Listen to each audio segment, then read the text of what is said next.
আসসালামু আলাইকুম রহমতুল্লাহ। আজ আপনাদের সামনে আবার এক নামি দামি নামওয়ার হাদিস শরীফ নিয়ে এসেছি,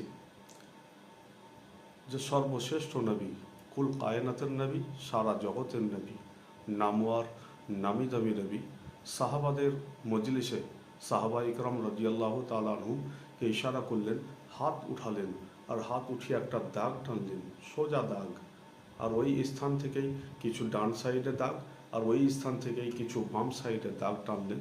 আর সাহাবা ইকরাম রাদিয়াল্লাহু তাআলা আনহুকে বললেন, এই আমার সাহাবিগণ, এই যে দাগ আমি টানলাম, সর্বপ্রথম যে দাগটা হলো, এই দাগটাই হচ্ছে সোজা, আর এটাই হচ্ছে আমার রাস্তা।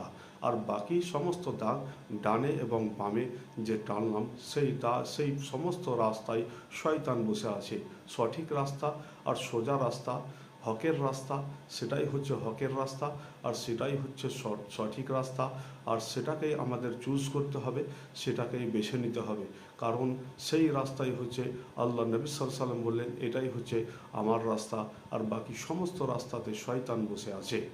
আজ হয়তো আমরা ভাবছি যে হক রাস্তা, সঠিক রাস্তা, সোজা রাস্তা, এটা চিনব কী করে, এটা বুঝবো কী করে যে এটাই হকের রাস্তা? তারও তালিম, তারও শিক্ষা আল্লাহ নবী সাল্লাল্লাহু তাআলা আলাইহি সালাতু ওয়াত তাসলিম দিয়ে দিয়েছেন। আর 1400 বছর আগেই তিনি বলে দিয়েছেন সঠিক রাস্তা কোন রাস্তাটা, সততার রাস্তা কোন রাস্তা। আল্লাহ নবী বলেছেন, আনা আলাইহি ওয়া আসহাবি, যেই রাস্তায় আমি আছি এবং আমার সাহাবিগণ আছে, সেই রাস্তায় যারা যারা চলবে তারাই সঠিক রাস্তায় চলবে, আর তারাই নাজাত পাবে, তারাই পরিত্রাণ পাবে। তাই আমাদের সেই রাস্তা বুঝে নিতে হবে যে কোন রাস্তায় চললে আজ আমরা কোন রাস্তার সন্ধান পাব।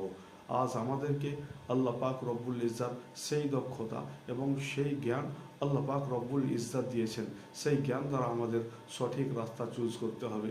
আমাদের সকলকে চেষ্টা করতে হবে নবী পাক সাল্লাল্লাহু তাআলা আলাইহি সালাতু ওয়াত তাসলিমের তালিম অনুযায়ী চলার, এবং নবী পাক সাল্লাল্লাহু আলাইহি সাল্লামের আদর্শকে নিজের দিলে রগে রগে নসে নসে গেঁথে নেওয়ার।